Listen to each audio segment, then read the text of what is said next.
Overjoyed, he apologized for what had happened and vigorously insisted that Huang join him in the study so they could sit together and have an enjoyable conversation, secretly feeling lucky that the young man wasn't holding his former misconduct against him. Soon they took off their sandals and climbed onto the bed, with he again caressing Huang lovingly. Huang said, "It's already clear that you have tender feelings for me, so why do you keep trying to do something more intimate?" With persistent sweet talk, he pleaded with Huang just to let him have a touch of his flesh. Huang allowed him to do so.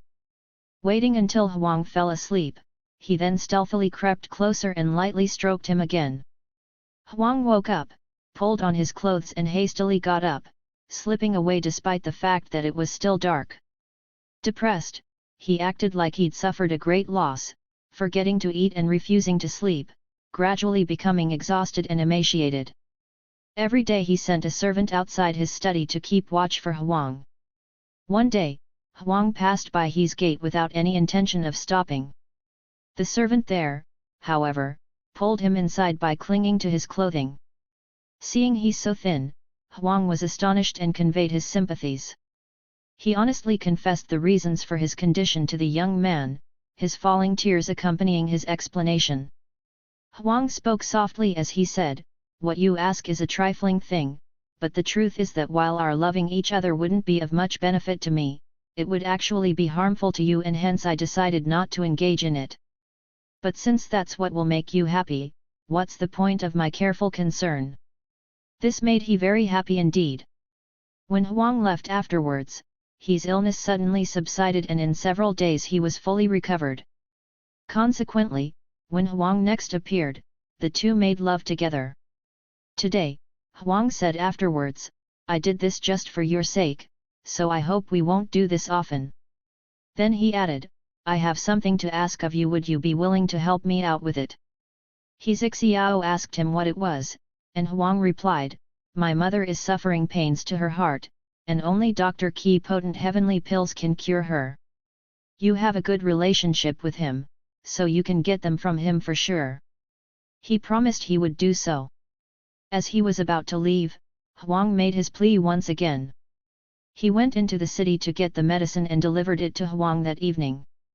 Huang, delighted, thanked him respectfully with his hands clasped together. Again he expressed the urge to make love to him. Huang declared, "Let's not be hasty. My intention is to obtain a rare beauty for you who's a far better lover than I am." He Xiao asked him who she was. Huang explained, "I have a young cousin who's lovely and cultured. If you'll go along with this, I'll act as go-between to repay you." He gave him a small smile, but didn't respond. Huang expressed appreciation for the medicine and then left. 3 days later Huang appeared, having returned to request more medicine. Resentful that Huang hadn't come back earlier, he said many reproachful things to him. Huang replied, "This can only lead to disaster for you, which is why I've been distant, but since you don't understand the purpose behind my behavior, I hope you won't regret your choice later." From then on, a night didn't go by without Huang returning to sleep with he. Every 3 days, he would beg Dr. Qi for more medicine. The doctor complained about the frequency of his requests, saying, "This medicine never fails when it's taken for 3 days, so why hasn't your friend been cured after taking it so long?" Then he wrapped up another 3-day dose and gave it to he. The doctor turned around to scrutinize him and declared, "You look run down, are you ill?" "Not at all," he replied. The doctor checked his pulse and cried in shock, "You have a ghost's pulse, you're very sick in the heart and kidneys, and if you're not careful, your life will be in danger." He Xiao went home and told Huang everything. Huang sighed and exclaimed, "What a fine doctor! I'm really a fox, and I fear that any further contact with me will do you no good." He Xiao suspected that Huang was just making up an excuse, so he hid some medicine rather than giving it all to him, thinking that otherwise he might not return. Before long, he became ill. Dr. Qi arrived to examine him and said, "Previously, you weren't honest with me, so now you're on the verge of dying and even Qin Huan couldn't help you." Huang came daily to look after he,